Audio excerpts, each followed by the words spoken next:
O sea, hay una relación muy estudiada en el mundo entre los colapsos financieros, la inflación, el desastre económico, la falta de credibilidad sobre los dirigentes políticos, el descreimiento total, el enojo de la gente, etcétera, que finalmente termina erosionando la noción de la democracia. Eso es un tema no solamente de preocupación mía, sino de preocupación de medio mundo, ¿no? Que está mirando la vigencia de la democracia en un contexto de crisis. Es un temazo.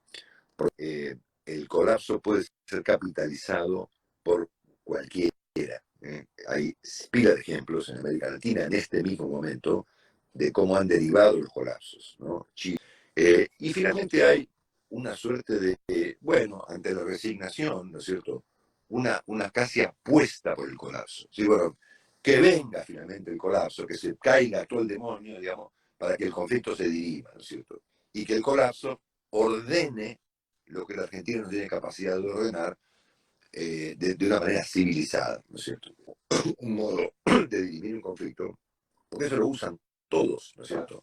Oficialismo y oposición, ¿no? O sea, el colapso puede servirle a Fernández para terminar con Cristina, o a Cristina para terminar con Fernández, o a Larreta para terminar con Bullrich, o Bullrich con Larreta, ¿no es cierto?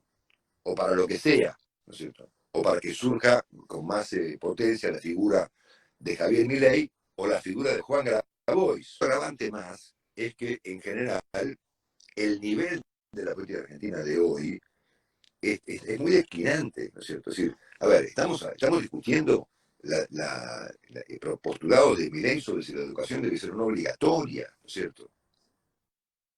A ver, que vamos a terminar con la inflación a los garrotazos, ¿no es cierto? Cualquier cosa, entonces, es cualquier cosa. Por lo tanto, a mí me parece que si es cierta la tesis de que el colapso puede dirimir algún que otro conflicto, pero puede agravar el cuadro de cosas de la Argentina de acá a los próximos 10, 15, 20 años, como ocurrió, ¿no es cierto? Como ocurrió después del 2001, me parece que hay alternativas, que por supuesto requerirían de que esta gente se ponga un poco seria una vez en su vida, y por esta gente me estoy refiriendo al oficialismo y a la oposición, al conjunto de la conducción política argentina total, ¿no es cierto? Entonces acá, ¿qué haría falta para evitar un colapso cuyas derivaciones pueden incluso afectar la vigencia de las instituciones? Hace falta un acuerdo cuándo, un acuerdo mañana. A ver, o que vamos a apostar a que Sergio Massa mande la policía a la calle, a que denuncie de otro tipo a la justicia y le pida al Fondo Monetario más plata.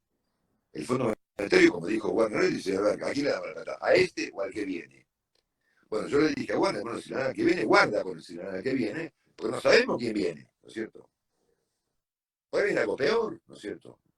Entonces, me parece a mí que Argentina necesita, primero que nada, un acuerdo que incluya un ministro de Economía, un técnico, un tipo que sepa, ¿no es cierto? Que tenga cara y ojos, que tenga un mínimo de credibilidad. Es más, una figura nueva, alguien que se haga cargo de la economía de un equipo de gente. O sea, algún patriota tiene que haber, ¿no es cierto? Uno.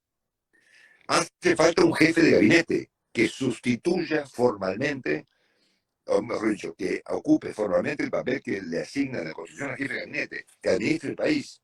Que Alberto Fernández se dedique naturalmente a visitar Anexo Urtiberea, como me comentaba hoy, creo que fue Maite, que visitó inclusive las plantas de marihuana, que el señor Urtiberea aparentemente cosecha o produce su propia casa, que se dedique a culpar a la derecha o a la izquierda por la compra de dólares y que pongamos el país al frente del país, aunque es respaldado por el Congreso, porque para eso hay un Congreso, ¿no es cierto? Entonces hace falta un ministro de Economía, hace falta un jefe de gabinete respaldado por el Parlamento, hace falta un mínimo acuerdo para llegar a diciembre. Porque el plan llegar, así lo llamó Carlito Marcoñán, ya se terminó ayer. No llegó. No llegó. Muy bien. Frente a este postulado, la respuesta natural es: esto es imposible. Y yo lo acepto. O sea, entiendo que efectivamente lo que yo planteo, esta conjetura es de concreción imposible. El mismo Nacho esta mañana cuando yo me dijo lo que vos planteás es imposible. Sí, señor, tiene razón, es imposible. Entonces, ¿qué hacemos? O sea, ¿qué hacemos? Nos sentamos a mirar a entretenernos haciendo zapping a ver qué canal es más tremendista, transmitiendo la noción del derrumbe. Me imagino que algún sentido básico de la supervivencia la Argentina tiene que tener. Sería lo último que nos queda, digamos, un mínimo sentido de la supervivencia para evitar un colapso cuyas derivaciones, estoy planteando, pueden ser peligrosas. A ver, la gente que está jugando con la noción del colapso para dirimir el conflicto o para terminar lo que hay que terminar, están locos de la cabeza. Están jugando con fuego en la cubierta del Titanic. El Titanic ya chocó. Viste que hay una idea, bueno, estamos en la rueda del Titanic mientras toca la orquesta. No, no, ya chocamos, ¿no es cierto? Faltan botes salvavidas. Ahora empezó el hundimiento. Estamos en la etapa de hundimiento del Titanic. Bueno, alguien que le ponga un parche, ¿entendés? Eso implica un acuerdo de la política a la española, ¿no es cierto? Implica la nominación parlamentaria de un jefe de gabinete que puede ser un gobernador, que puede ser un legislador, alguno que quede más o menos serio, ¿eh? Y la designación de un equipo económico, que no tenemos equipo económico. Es decir, nosotros tenemos hoy en día una crisis financiero-económica dramática que no tiene un economista profesional al frente. Fíjense hasta dónde hemos llegado. Quien está al frente del equipo económico, por llamarlo de una manera, es una persona que aspira desde el colapso a ser presidente. ¿Entendés? Para que ustedes se den cuenta del delirio, ¿no es cierto? O sea, si efectivamente Massa supone que, no sé, que mañana la señora Kirchner, desde su clase magistral, va a sacar la varita, o va a sacar la espada de Excalibur, ¿no es cierto? Es decir, Sergio Massa, tú eres. La gente va a morir de risa por la calle, ¿no es cierto? Porque va a grabar el cuadro, ¿no es cierto? Peor para él, ¿no es cierto? Entonces, frente a la noción de lo imposible, en este momento, yo me acordé esta mañana de Santiago Kovaldov, que está entre los 4, 5, 3 argentinos más recontralúcidos de este país, ¿no? Me acordé cuando Santiago contó una historia, yo estaba presente cuando la contó, de cuando se le planteaba a San Martín que su pretensión de cruzar la cordillera de los Andes y liberar Chile era imposible, ¿no es cierto? Y él respondió, sí, sí, como no, general, es imposible, pero es indispensable, ¿no es cierto? Yo creo que esto resume el dilema argentino de hoy. Esto es imposible, pero es imprescindible. Vos dijiste algo doloroso recién, complicado, que es, y tampoco creo mucho en el que venga, porque hay como una especie de hipótesis de convención de que acá hay un cambio de gobierno y el que viene, juntos por el cambio, resuelve la cosa. ¿Qué ves en la oposición vos? Cuando lo ves como eventual gobierno. Primero me gustaría saber si todos piensan de lo que hay que hacer desde el punto de vista económico, todos piensan igual y no piensan igual. ¿Qué quiere decir eso? Y, por ejemplo, mi amigo Morales es socialdemócrata, no, el Estado también tiene que ser importante, los otros dicen el Estado hay que terminarlo, el otro dice no, algo que... Muchachos, lo que van a recibir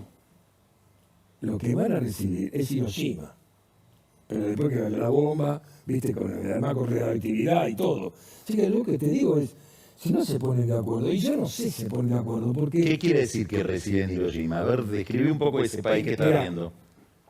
No tenés quien te preste dólares. Va a ser una deuda en pesos monumental. Tenés fractura social, con muchos piqueteros ya pensando en otra cosa.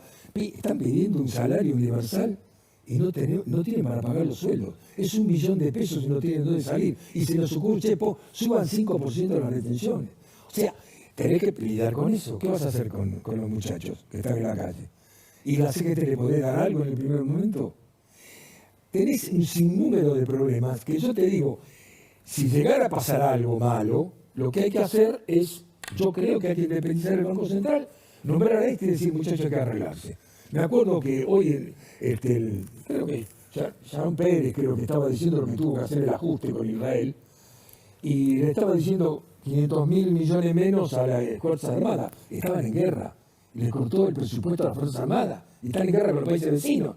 A la educación le recortó a la justicia, a todo. Y todo el mundo tuvo que decir que sí, no, si no yo me voy. Acá hay que poner orden en la cuenta, tenemos 500% de inflación. En 2 años tenía 14%. Pero ¿quién hace ese sacrificio? ¿Quién lo junta? ¿Quién lo reúne?